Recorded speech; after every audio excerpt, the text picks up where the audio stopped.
If you watched my video on the red lentil and black bean soup, I talked about how it's gonna thicken up as it sits, especially overnight, and to thin it out with a little bit of extra stock. Could also use water, but for more flavor, I would add the stock.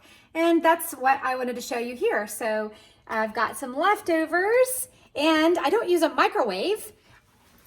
And you know, you can actually do a lot without a microwave. I was scared to get rid of mine, but guess what? We do life without a microwave and have for quite a while. So this is so thick. This was soup, and now it is like, almost like a paste. It's so thick.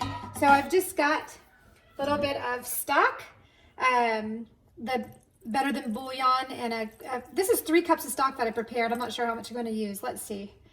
I'll just use enough. I need to make enough for about 3 servings because that's what we go. 2 cups.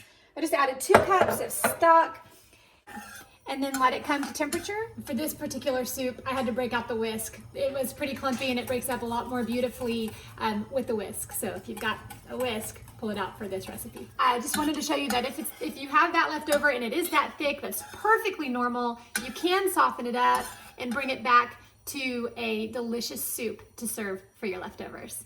Thanks for watching. Hope y'all are having a great day. Bye.